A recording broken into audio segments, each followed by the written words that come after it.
21. My voice is getting super raspy, and you know what that means? I've been doing a ton of videos. I mean, a ton. It's like I notice, like when I start doing the videos and like the more games there are on the schedule, my voice just gets raspier and raspier and raspier. I start to sound like some of these other people out there. I'm not going to mention any women's names that are on other channels or something like that. But, anyways, feel like back like when I smoked or something. You know, it's like just it's only so much talking you can do. Anyways, got a lot of good stuff going on. NFL football, got Major League Baseball, got NFL football and Major League Baseball. And there's soccer today, and we have that covered in our videos. We got Goran and Chris doing the soccer videos. I think they're starting to get some traction there. I'm not seeing like the huge number of views, but I'm starting to see some traction, which means they're doing something right.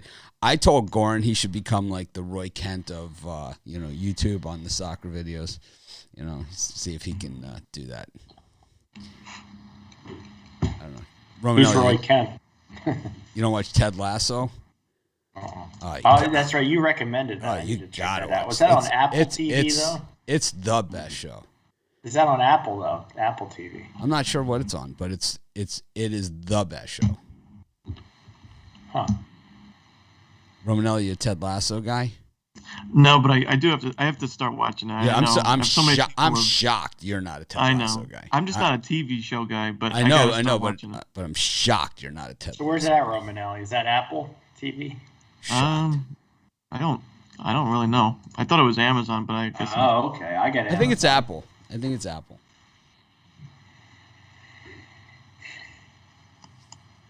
Yeah, tons of people have told me that I would like it.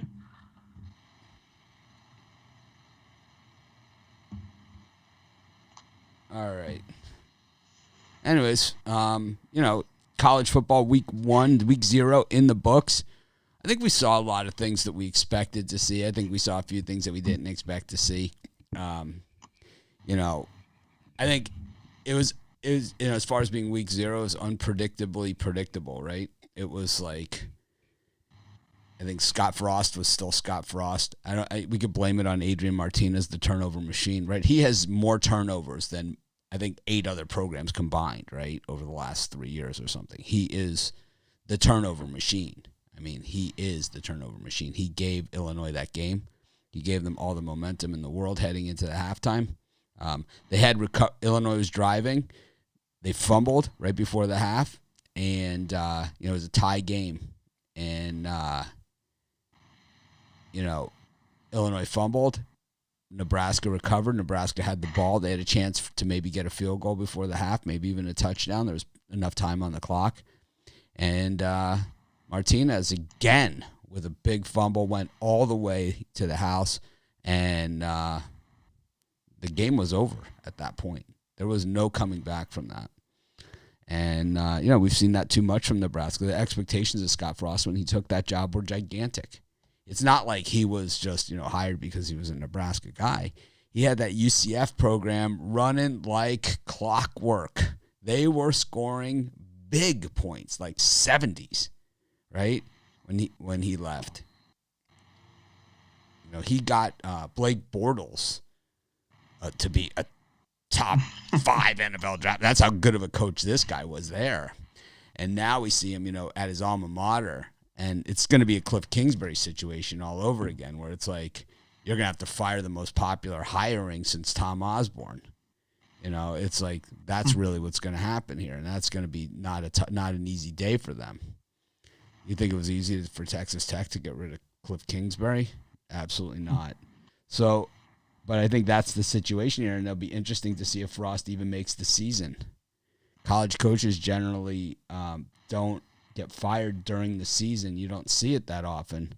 It's not like the NFL or Major League Baseball or NBA where they just fire coaches and whatever, because you have the whole recruiting process and everything like that. So generally you don't see it, but lately you've seen it more than you saw it in the past. But Scott Frost, clearly, I would say his days are numbered at Nebraska. I think when McCaffrey transferred, I think the writing was on the wall, Yep. It was on the wall. It's like when your top 2 players, and they're both offensive, and you have an offensive coach, transfer out.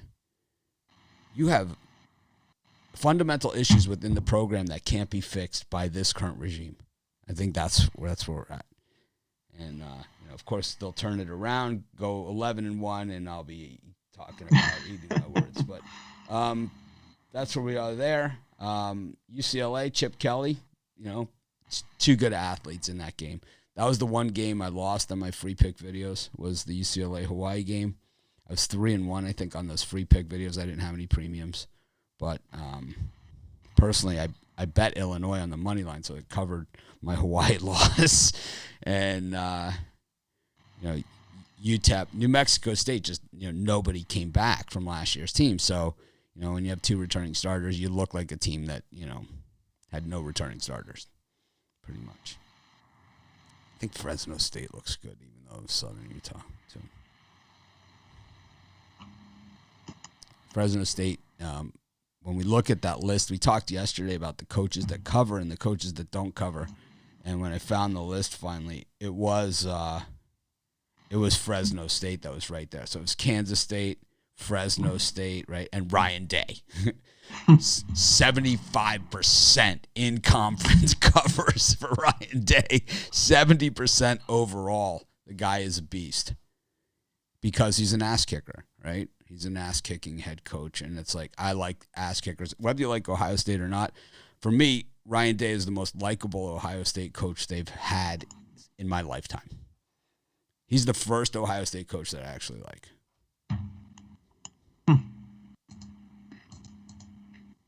So, 75% in conference.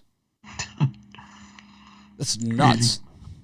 That's nuts, yeah. That's nuts in the Big Ten, right? Well, they got people humping Ohio State. Well, Brian, you're humping in all those numbers. You've been, saying, you're on another planet. I'm not you're just getting I'm not rolled on over on the that game, strategy. Of course. What's happening is legal sports Yeah, betting well, that is strategy just has won me many college right, football but games but over the years, spread, okay? but not since the spread of legal sports betting and the bookie dump off.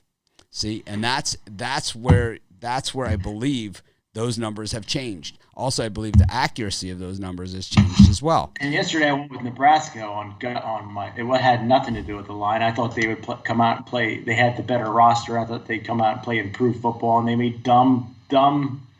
They turned the ball over and they made stupid. How'd your Braves bet pan out? That was a bad one, but you know what? In the series I'm only down $100. Because of the juice. Yeah, but what about betting against the Giants? Let's go back to I'm going this. to bet against them today. Of course you are. The same amount. I'll put that on top. Because they got handled yesterday. The Braves just got crushed. I hate the Giants. They got crushed. And you heard what the Braves announcer said at the end of that game? You heard what he said in the ninth inning of that game? He said Wow. the thing you have to realize here about the San Francisco Giants, he said, and this today made it crystal clear. He said, this is just a really good team. This is just a really, really good team. And I think that is, the bottom line there is that it's just a really good team. And it's like they're not going to lose 2 games in a row to a team that's not better than them.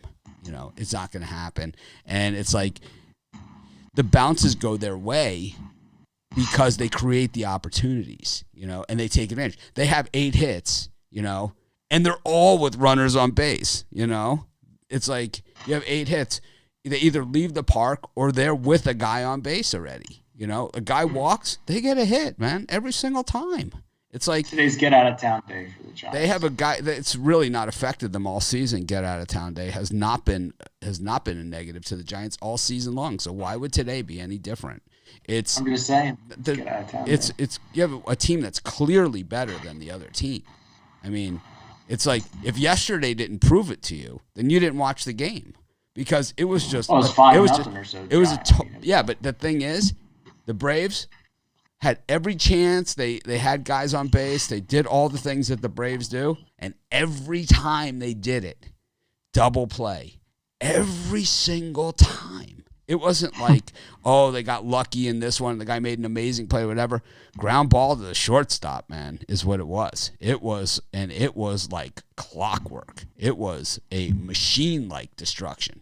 It was like, it was like a Belichick defense in the second half of like, you know, where you ever see a college football game, especially see this happen where like they figured out, like Miami used to do this to teams, right? They figure something out and all of a sudden they're in a box, right? They can't even move, right? The offense, they're just stuck and it's like, no matter what they do, they're not going to move, right? And we've seen this, right? Alabama does it to teams. We see it all the time, right? And that's just, you know, when the scores are getting lopsided.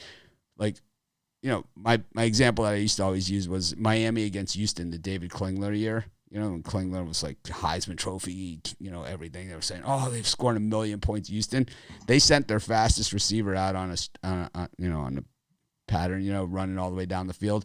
We covered him. Miami covered him with a linebacker. And the guy on ESPN, you know what he said when that happened? When they threw the ball downfield and it was Jesse Armstead on the defense on that receiver. The announcer said it was the first quarter of the game. He said, this game is over. He said, this game is done. And I think that's what the Braves announcer said yesterday. Anyways, let's get into today's NFL. Brian, we can argue your numbers versus what we see on the field all day long, but I think handicapping is always going to beat chasing. Handicapping is always going to beat chasing. Always. It always does. You know. Oh, look at the White Sox yesterday. I think I'm just the kiss of death because I took the White Sox -1.5 on paper. They're the much better team. Lance Lynn pitching, and they got their asses kicked. Didn't have a bet on it. Maybe I should start taking the Giants, and I'll sink their ship. Didn't have a bet on it. Didn't bet that game. I can't bet run line and negative odds. I don't know. White Sox were clearly better, and I thought they'd take out the Cubs yesterday easily, but that didn't happen. Not the White Sox best effort. When you score 0 runs, you're not going to beat anybody. That's for damn sure. No. Let's go to the tired NFL. from running around the bases. Let's go to the NFL today. We got 5 games left in the 2021 preseason. Here we are. We're not this weekend coming up, but the following weekend we'll have real NFL regular season games. No cardboard cutouts in the stands. Just real fans, real football. I don't know what this is really going to look like because, like, I don't know what the rest of the country's like, but here it's like, oh my gosh, man, the sky is not falling; it is fallen. You have like 16 COVID cases; they're going to lock us down again. In Australia, it's like if there's one case, they lock the whole place down. Anyways, we got Dallas versus Jacksonville. What we've seen from Jacksonville so far this preseason has not been pretty, but I gotta say, what we've seen from Dallas is worse. Especially with the expectations. And how is Dak Prescott like the face of the NFL for the DirecTV game plan? I mean, he's throwing the ball like from one hand to the other. Like when you pause on DirecTV, they like show now all these different other things, now on the screen. It's not just like the show paused; it's the whole. Like all these other things, and one of them, advertising for the NFL game plan. It's Dak Prescott, like throwing the ball from one hand to the other, like this, because that's as far as he can throw right now. Anyways, we got the Bengals and the Dolphins. The line's gone from +2.5 to -2. So Brian, this should be a lock in your book, right? San Francisco, same thing, from -1.5 to -5.5. I'd like to see Trey Lance beat me. I'd like to see him make me eat my words like Tom Brady did. If he can do it, hats off. I'm in. Giants versus Patriots. These teams have played in the Super Bowl twice. Different coach for the Giants. I can't stand it. This guy's terrible too, in case you haven't noticed. And Falcons against the Browns. The Falcons have maybe been the worst of all the preseason teams. Them and the Cowboys. Probably the worst of all preseason teams this year. So we've got these 5. Rod, looking at these 5, anything here, jump the page and say, you know what, I'm going to take my hard-earned money that I got a full slate of college football coming up this week, and I'm willing to risk even a fraction of that on any of this stuff. You see anything? For me, I like Jacksonville here over Dallas. Dallas is awful. And who are they going to start? Probably not a whole bunch to anybody. They don't want to get anybody injured. And look what happened to Baltimore yesterday. Who knows how long Dobbins is going to be out for. Definitely, that looked like a serious injury. So Now, that's not what Dallas needs on the start of the year to more injuries. So I don't think they give a rat's hoot about this game. They only worry about how that Prescott's going to do, and we know he's not playing. So I'll take Jacksonville in that one. And the other one I like is I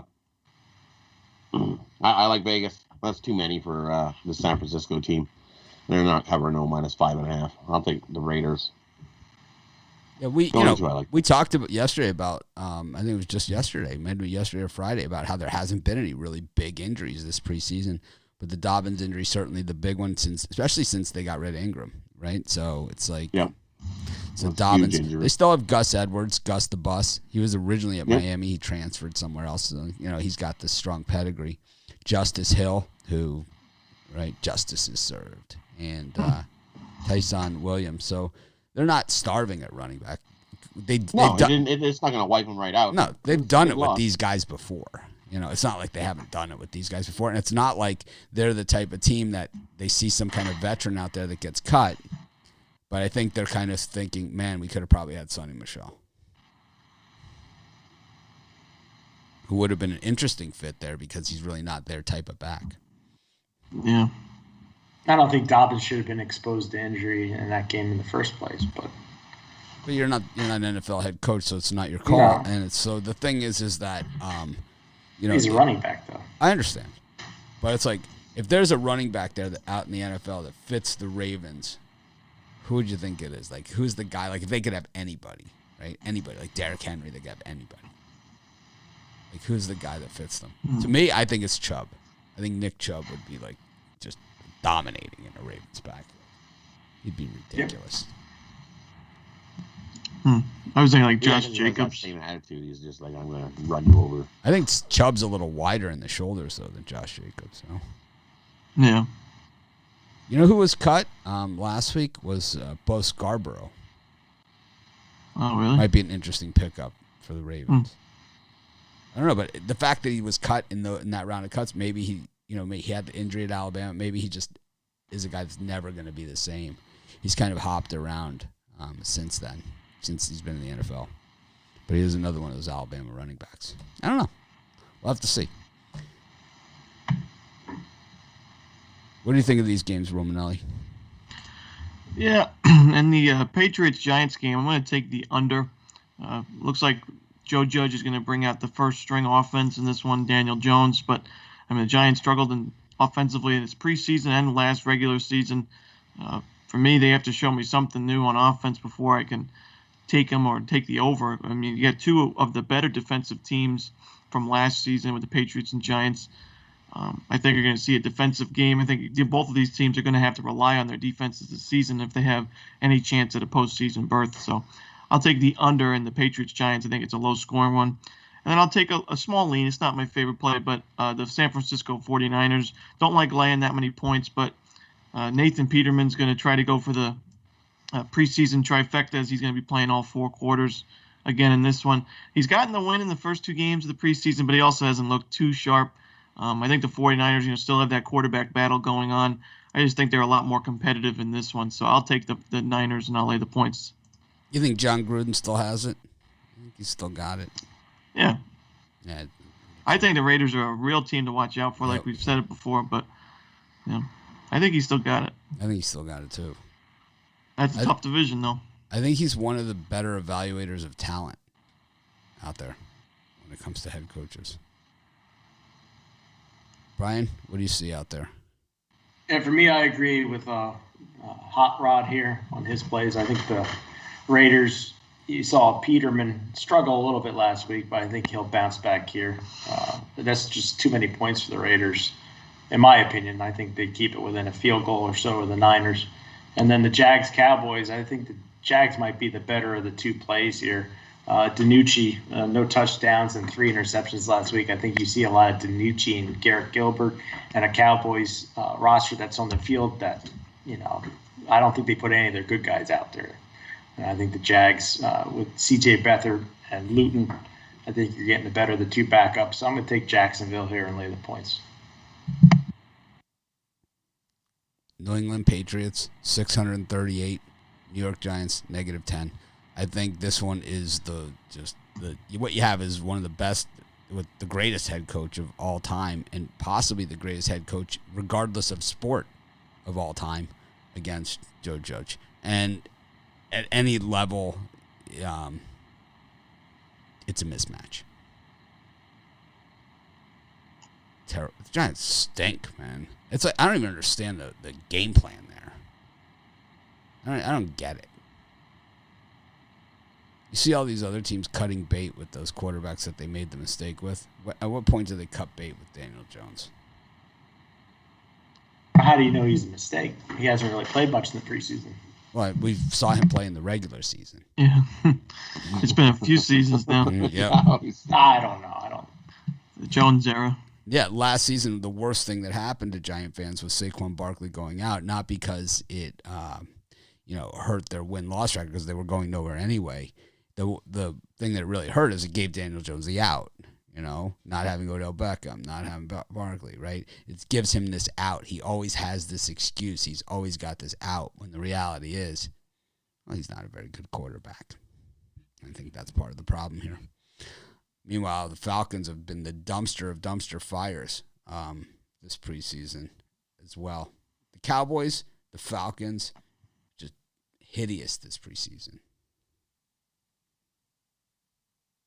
How about the Rams, man? How about those guys? How good are they going to be this year? If Matthew Stafford is just okay, if he's just okay, if he doesn't make a lot of mistakes, how good is that team going to be? I mean, they played none of their starters in the preseason. They covered every single game. I think the Rams are going to be. I think that whole division that's just a division to watch. I wouldn't be surprised to see any of them win I would be surprised to see the Seahawks win the division, but I mean Russell Wilson could do it himself. But the Niners, Cardinals, and Rams, I think could all do it. That one in the AFC. It's always a battle in that division. Yeah. If there's a Hail Mary pass right into the end zone, last play of the game, who's the guy you want on the receiving end? The NFL. Who's the guy? Maybe DK Metcalf.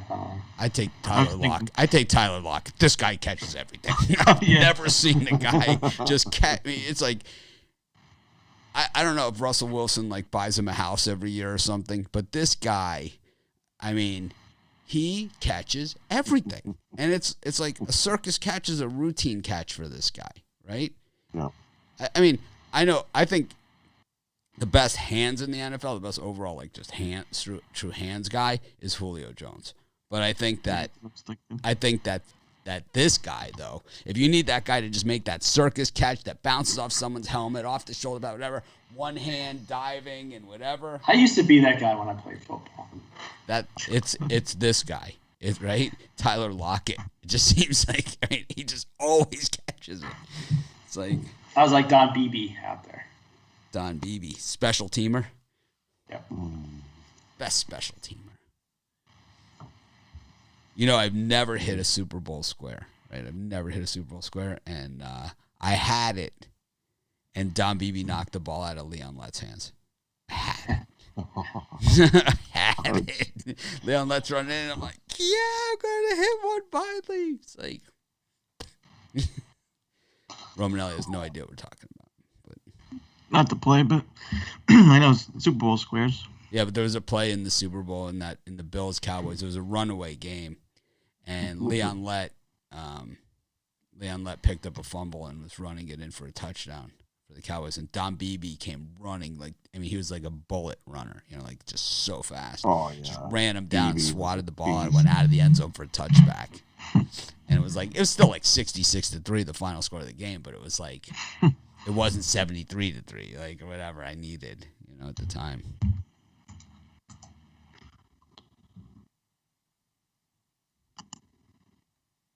Yep, smash that like button. We'd appreciate it. Well, we don't know if Stafford is pretty damn good because Stafford has the tools, but he's always been a poor decision maker. And I'm not just saying in Detroit, the interceptions that he threw. It's one of the comments here. Stafford is pretty darn good, but I think he has the tools. He has the arm strength. He has all that stuff. But even at Georgia, he was a poor decision maker. He was. He played on a loaded Georgia team. I mean, loaded. And he made some bad decisions.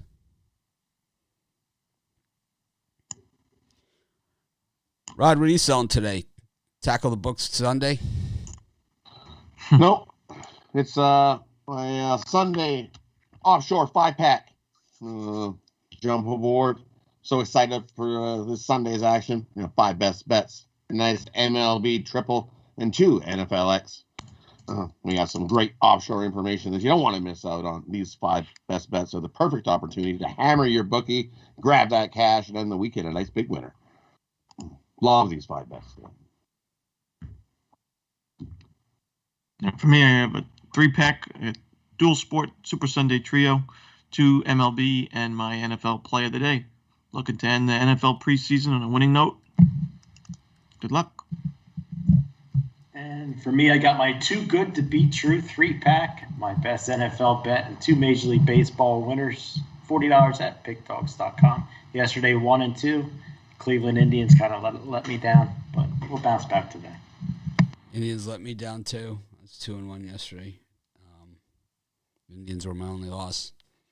It's like they had it. There's another team that had a ton of chances, to win and did not get it done. And then you let J.D. Martinez beat you, who's been slumping like crazy, and he has 3 hits in the game, of course, because I'm betting on the sort other of Boston, though. Both teams had a chance to win that game. And they both left a lot of guys on base. The Indians had better chances. The Indians should have won. They had better chances. They should have won because I had them. It's like this is the way watching sports that with Mitch works. Okay, if you're winning 2-0, we can circle this as a win. If we're losing 2-0, no problem. We still got a chance. Yeah, exactly. This is the way that the world of watching sports is. I feel good. We're up 7-0. I'm good on this. Oh, we're down by 11. No problem. We could still come back. And I was watching, and I was just waiting for the Boston to hit a home run because they always had a guy on. It seemed that every inning they had a guy. There was always a guy on. I was just waiting for the bomb. Yep, they had the Indians had nobody out. And then the same thing. Indians, any one of those guys. Fran Miller could have hit a bomb, any one of them, and would have blown the game open. It was always. It seemed like there every inning both teams had a couple guys on. It was like, holy, how is this game not 17-14? At least the Indians didn't bring in Shaw. It's for the relieving because that's always the worst for me. Bringing Shaw, it's like, why bother? Did he pitch yesterday? No. No, they wanted to have a chance to win. So, all right. I have a 3-pack. Of course, we got the VIP show rolling right along on that, and of course with college football, NFL. The value only gets better on the VIP show. Plus, we're adding another person. It's going to be big. I'm excited about it. This week. Shaw did pitch yesterday. I thought so. Did he? He gave up a couple hits. Oh. Yeah, he gave up 2 hits. He pitched 1 inning, gave up 2 hits. Thankfully, it might one strikeout. Might have been outside during that one. I was just. Yeah, it was early. He came in right after Quantrill. These days, like this, I'm working nonstop. So it's like. I have the TV on, but I can't really concentrate that much. You were busy. Super busy these days. It's like This is my only MLB player. I always hate those people. Oh, I'm so busy. It's like, but I've become one of them. It's like, can't stand we need a it. computerized Mitch, like a Max Headroom. I just need some help. I just need some help. I have to make some decisions. That's what I have to do. And it's like I just need some help. I need some structure. I have, it's been a year since I rebuilt the company, and the first year through, was, you do what you have to do, right? All hands on deck. We kind of all do what we have to do. And then the second year, we kind of know now what we have, what things will look like, where the potential is, where we have holes, all those things. And now I start putting in money and time and filling these holes in, and get the help that I need. I've done this before. When I started Sports Chat Plays, I used to write every article. Every article.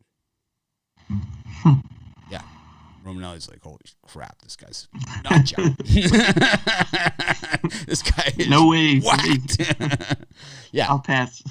Every article. I'll pass. I don't want to do 80 Every articles article. And then But then when I got Randy Chambers, me and Randy wrote.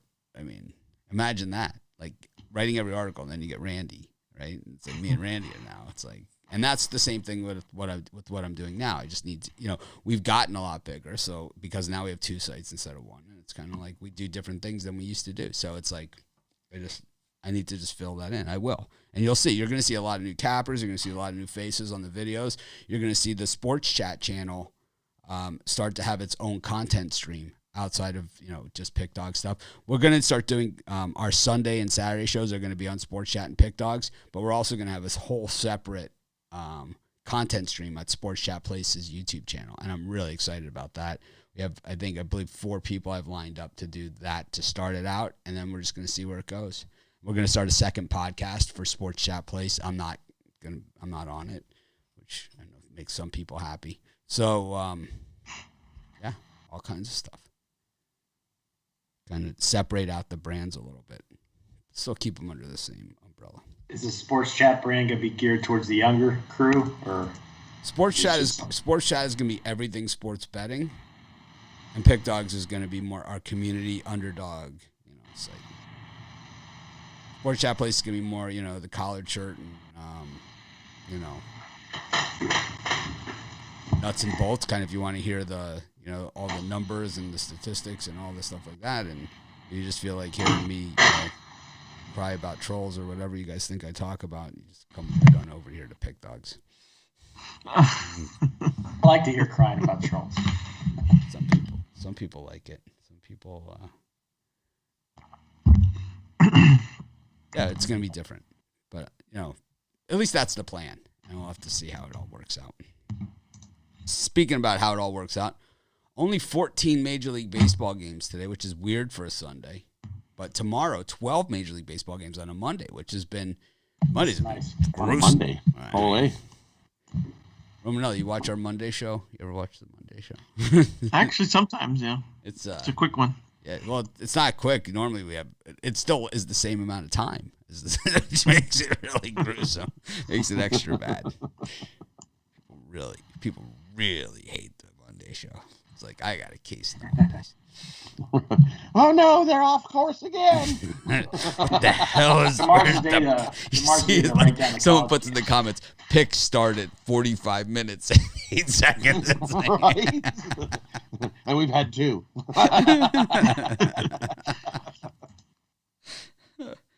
Oh man, we got the Phillies and the Diamondbacks. Suarez against Bumgarner. We got Chris Archer and Spencer Watkins.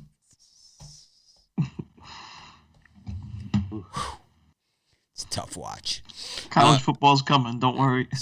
Oh man, Spencer Watkins, 2-6. I mean, I'm not big on starting pitcher record, but 2-6. That's actually an overstatement for this guy. Really, it is. The 7.07 ERA.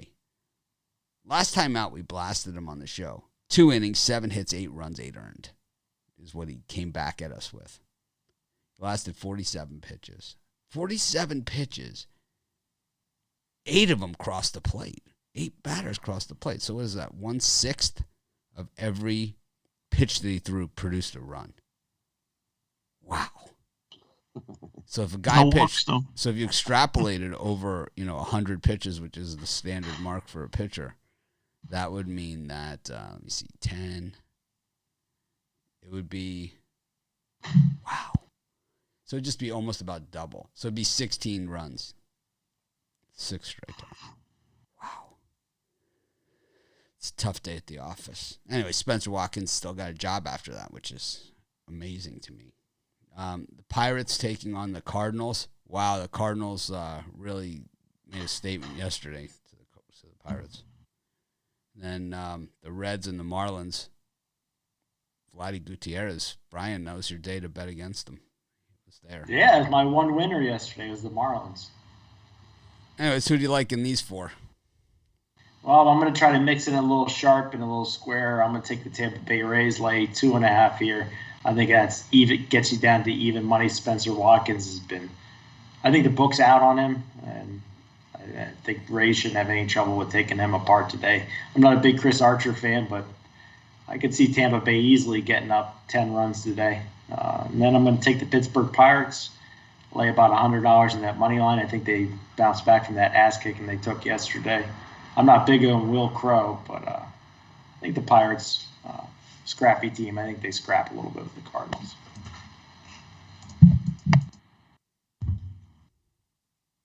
Ron, who do you like? I'm also going to take the Rays and lay the 2.5 runs. Chris Archer, he came back from an injury and pitched well against the White Sox and got injured in that start. I'm glad to see him back and ready to go again because he's had a rough road this season, but he's pitching well. I think he's pitched better than his ERA suggests. So I think he has a strong start. I think the Rays definitely get to Spencer Watkins and the Orioles' pen. So I'll take a Rays in a blowout. And I also like the Cincinnati Reds. I don't love the price, but Tyler Mahle, sub-2 ERA at home, or on the road, excuse me. He pitches a lot worse at home. And he gets to play in Miami. And this one, Jesus Luzardo, even though the Reds don't hit lefties that well, Jesus Luzardo has just really struggled with Miami, with the A's this season. 9.67 ERA with the Marlins so far, and a 7.91 ERA on the year. I just take the Reds here. I think they get a much-needed win and gain some ground in that NL wild card as they have a 2-game lead right now. Right. And for me in these ones, I'll take a shot here with Arizona. Baumgartner, they're 5-2 in his last 7 starts.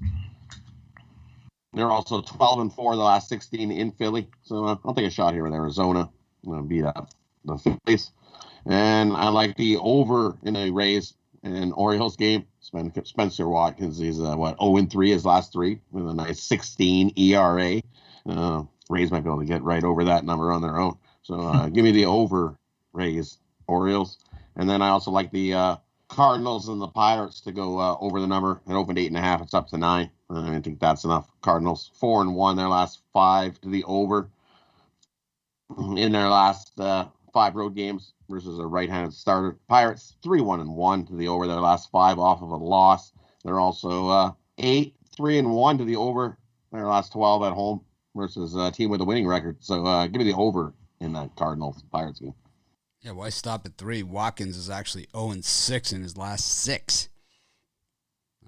That's just his last 3. Yeah, no reason to stop at 3. He's 0-6, 0-6 in his last 6. He hasn't given up less than 4 runs in a start since July 19th. 1, 2, 3. He's given up 4 runs 4 times, 6 runs and 8 runs. I'm going to guess I like the over as well there. Chris Archer, certainly not one of my friends when it comes to sports betting either.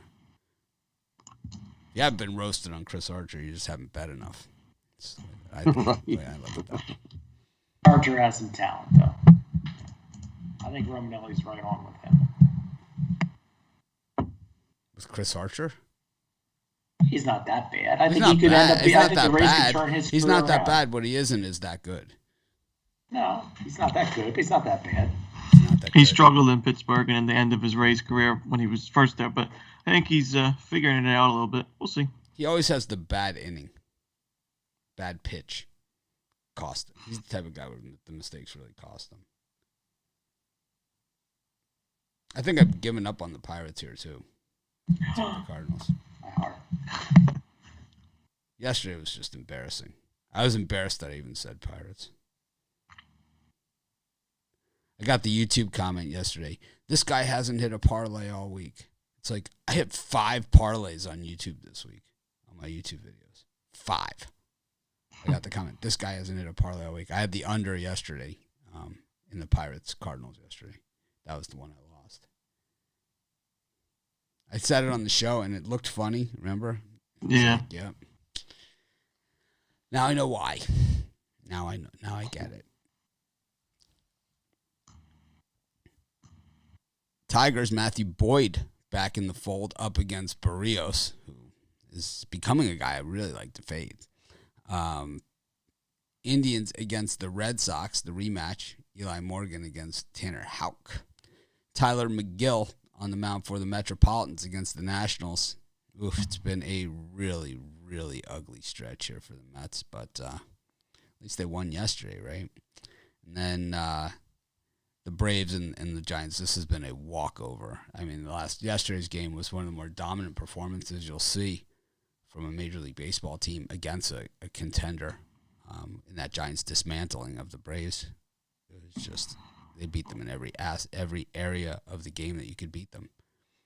You know, they even when they needed the insurance run, it was even like a textbook insurance run, right? It was like, you know, they're up 2-0, they need another run. You know, the insurance run, they get a home run, solo shot. It's like, you know, they added a couple, but it was like, you know, the textbook insurance run. Crazy. They are looking machine-like.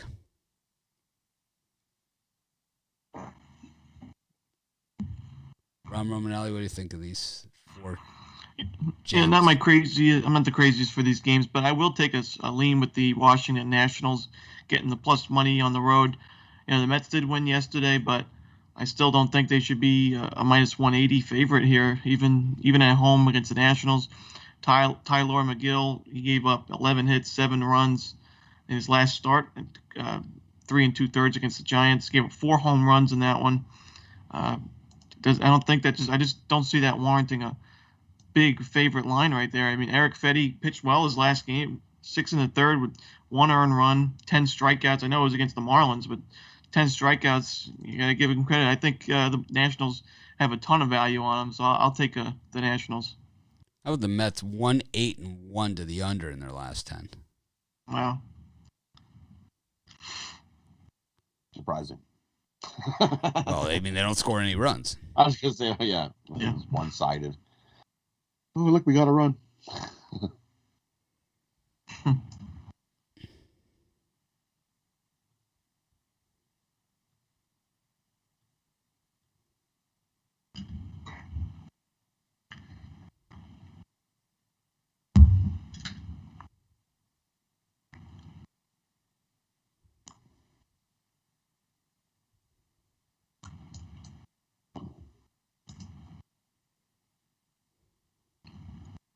Brian, who do you like? For me, I agree with Romanelli here, and I think the Nationals are a play I should have had as a premium pick. Eric Fedde hasn't been too bad lately. The Mets have been disastrous. I think the book's out on McGill. He's been hit around. I think Nationals get another win here, and you get tremendous plus money. And then I'm so happy I get to bet on Matthew Boyd again. It's nowhere near the play that the Washington Nationals are today, but I'm putting a little bit of money for old time's sake on the Tigers and my boy Matthew Boyd to get a win over Barrios. I think he's seen better days, hasn't done very much for the Toronto Blue Jays, and I think he loses another one on high juice.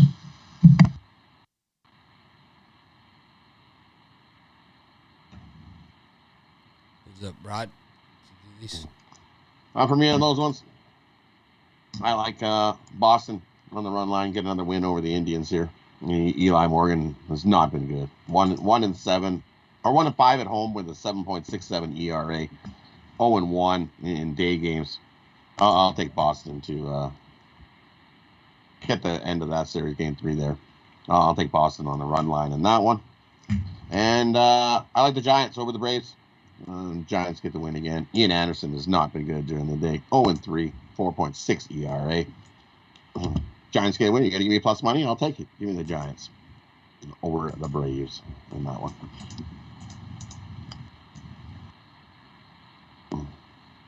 The only 2 I like in there.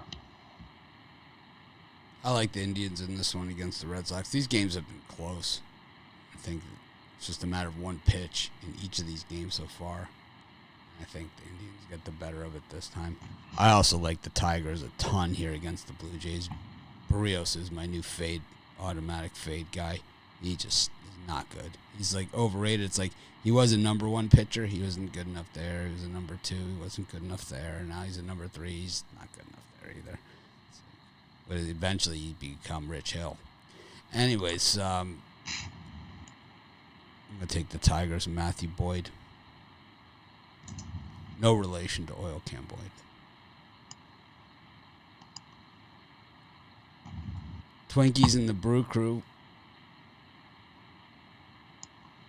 Southsiders and the Northsiders. Rangers and the Astros. Brian, what do you think? Not my favorite time frame here, but I just think it's not Ashby's time yet to be that stud for the Milwaukee Brewers yet. I think Minnesota Twins get another plus money win at home here. I'm not huge on Jacks, but I think today just that the lines come down about 20 cents here, and we've seen Ashby not look lights out like he should be. I think next year he'll be a pitcher to watch for the Milwaukee Brewers, but not this season. I'm going to take Minnesota here, light play. Ron? Yeah, I'm going to take the over in the White Sox-Cubs game. Yeah, Kyle Hendricks may be 14-5, but I don't think he is as good as his record may show. I think the White Sox do most of the damage offensively and to get us over that total. But I do think the Cubs add a few solo shots here and there to get us over. The wind is really blowing out to left field, 13 miles per hour. I think that has something to do with this total as well, being at 9. So I'll take the over in the Cubs-White Sox game. Rod? And I agree. I agree with Brian. I'm going to take the Twins here over the Brewers. I think the Twins get the sweep.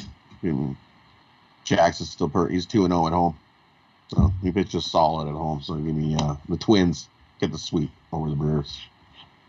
The only one I like in that time spot. I like the over in the White Sox Cubs. Dylan Cease is not a minus 250 guy. He isn't. I think he has that type of potential, but the more that I see Dylan Cease, the more that to me that he is kind of he's like a career 4 starter. You know, he's good. He'll be around for a while, but I don't see him ever like becoming a guy unless he learns a couple more pitches or something. Unless he learns something like a split finger or something. His fastball is good, but it's not good enough. Cubs aren't just going to lay down against the White Sox. That won't their fans won't let that happen. You can see the over in Texas too. Hearn and Greinke. Greinke's, he's at that point in his career where he's not like a stopper. He's more like a 2-3 run guy, which is good. It's still good, but he's just at that point in his career. Last time he did give up the home run to Salvi Perez and did give that blank, numb stare that we appreciate that Greinke always gives when he gives it a home run. It's a blank, numb stare. Were you on the show, Ron, when we talked about like pitchers' reactions to giving up the long ball? No. Oh gosh, every pitcher has different reactions. Jordan Lyle always looks like what just happened, kind of like and you're not sure if he can't believe the ball went that far. He can't believe the guy hit that one pitch for a home run, or he can't believe he threw that pitch. I can't figure out which one it is, but it's always that look of confusion, And then you have other guys that get really mad, when they give up the home run, the frustration. You have Ryu, right, who he knows when the ball leaves his hand, he doesn't even look. It's kind of just like, right? You have guys like that reaction. But for Greinke, it's a blank, numb stare. It's kind of just like, right? It's like just blank, numb stare, just like, basically throw me the next ball. Let's go, right? It's like, yeah, it's amazing. Anyways, Mitch White on the mound here for the Dodgers up against Antonio Senzatella. Got the Mariners and the Royals. It's the Royals on one of those royal rolls right now. And A's against the Yankees. Paul Blackburn on the mound here for the A's. Kind of disappointing. But the A's getting it done yesterday against the Yankees. But, Paul Blackburn is the answer here. I think he's going to get hit pretty hard. He's not too. But, sometimes these guys surprise you. The A's have guys like for specific reasons. They have the A's do things a lot differently than the A's. There's a few teams that do things like it now, but they're the ones that started it. And it's kind of they do things for a specific reason. So it's like this guy has a reason why he's on this team and is making this start tonight. And it's because he has some kind of number in there that leads them to believe that he can be successful in any game that he's sent to the mound. So we'll see if that number comes up tonight. I'm going to guess it's It's one of Romanelli's numbers. It's like FIP or something. Right? He's got like a ridiculous. He doesn't allow like something about base runners and how many of them score when they're on, and it's some probably wild off the chart statistic. But all the A's guys have it, every one of them. Like when they got Starling Marte from the Marlins, right? Made total sense, right? Because he probably has. My guess is that Starling Marte, of all the players in the major leagues, if you rank how many pitches he sees per at bat, I'm going to guess he's in the upper 5%. Right? There's certain guys that when they're up at the plate, they see a lot more pitches than everybody else does.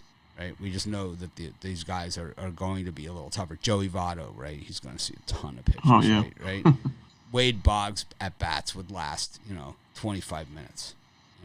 It's just like Wade Boggs would like intentionally foul off balls if he didn't like the pitch. Tony Gwynn. Yeah. Gwynn was more of a slapper, but Boggs was like more just a textbook, pure hitter where it's like he would if he knew it was a strike and it wasn't a ball that he wanted to hit, he would just intentionally foul it off, which you don't see guys being able to do that all that often. I think he's the only one I've ever seen who said, in like you hear him in the interview. I lived in Boston. He would be like, yeah, I fouled a couple of off. I just didn't like the location, and I just it's like, what are you talking about? it's like yeah, I just knocked him to the side a little bit or whatever. Guy's an amazing hitter. What do you think here, Rod? You got an angle on Blackburn for us? Yeah, Blackburn dead in the night. They stopped the Yankees win streak yesterday, and the Yankees come right back and get it rolling again. I think they beat up on Oakland. I'll take the Yankees on the run line on that one. And then the other one I like. I think Senzatella's got a good shot at getting his first road win of the year. So my DGen play, I'll take the Rockies over the Dodgers here and Mitch White going. I think they got a shot to upset the Dodgers. Give me the Rockies with Senzatella. Get his first win on the road this year. I'm going to disagree with both of those. I like the Dodgers here. I think White is just, Senzatella's putrid. It's like I've lost. It's not that putrid. Oh, it's not horrible. Terrible. Not that bad. Terrible. Yeah, and if you look, he's on this, the team's win one, lose one. Win one, lose one in his start. But he's also his last start was a loss. He's also time for a win. He's also on my list. If I had $1 for every dollar I lost on Senzatella this year, I would have a lot more dollars. That's for sure. Because he always seems to be in that spot. He also was scratched in that game against the Dodgers that I really like, the Rockies, and they put in Chi-Chi. So I hold that against him. That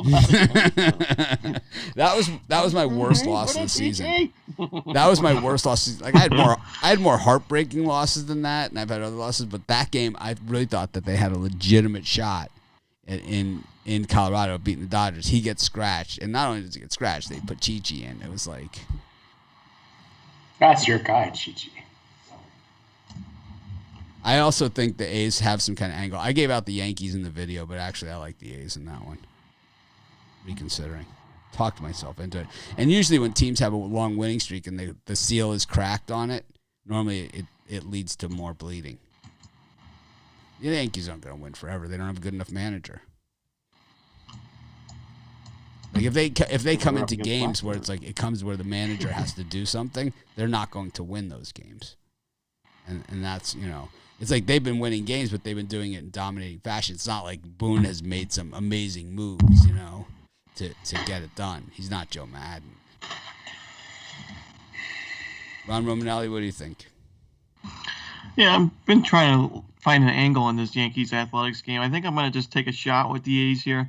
It's not my favorite play, but Paul Blackburn, looking at his numbers, I think one of the bigger reasons why why they're putting him out here today is because he doesn't give up too many home runs.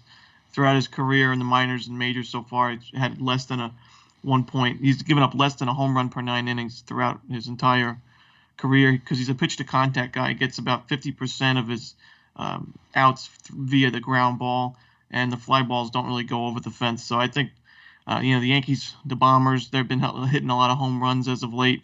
I think that might be a reason why he's getting the start today. Doesn't strike out a ton of guys and doesn't walk a ton of guys either, though. So I think Montgomery gives up a few, and I think the A's put themselves in a good position to win.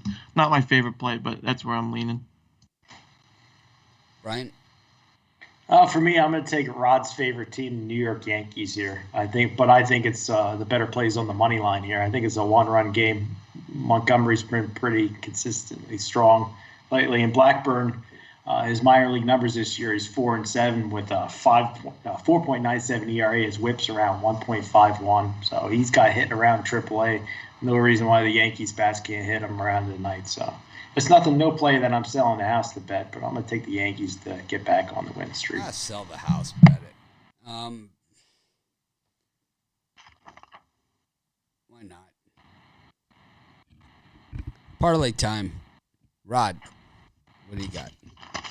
How about For me, we're going to take the Red Sox on the money line over the Indians. Take the Giants on the money line. Take the Yankees on the money line.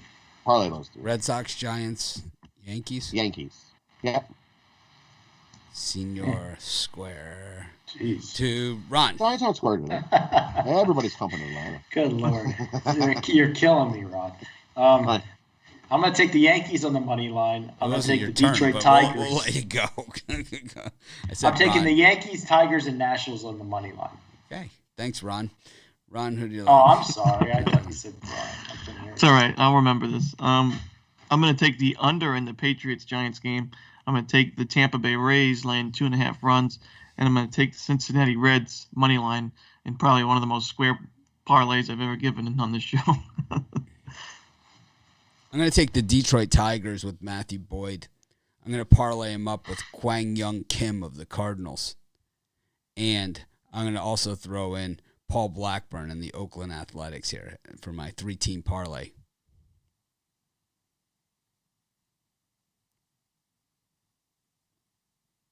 I also like, how about Salvi had back-to-back grand slams, right, in 2 games in a row. And then he was up with the bases loaded again. And did you see that in the first inning? Or second? It was second inning? Second inning. He was up. Second inning. Yeah, he's had 2 games in a row. He had 2 games in a row with grand slams. And he's up again. He was up again with the bases loaded and nobody out.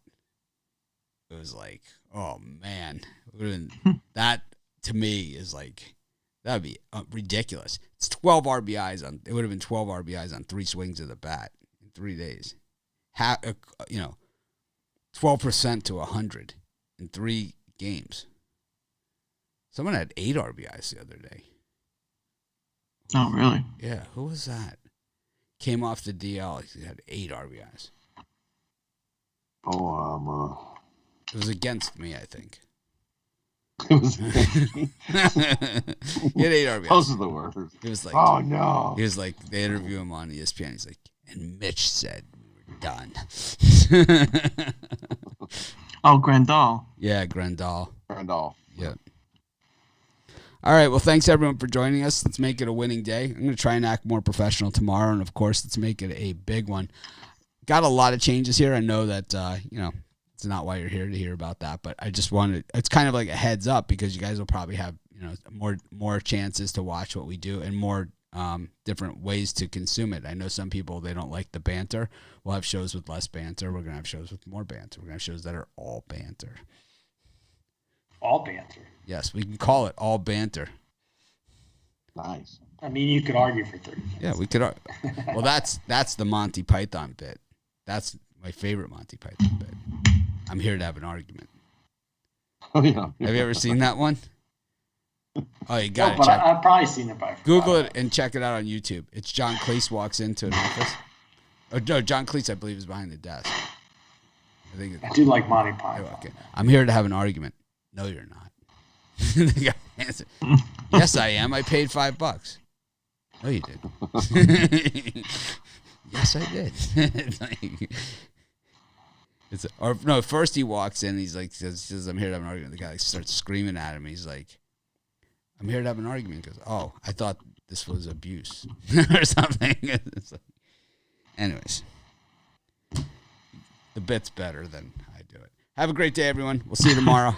Let's make it a winning day. And we're going to do the premium show right after this and the VIP show immediately following. I'll send out a tweet as soon as we're gone. Have a great day.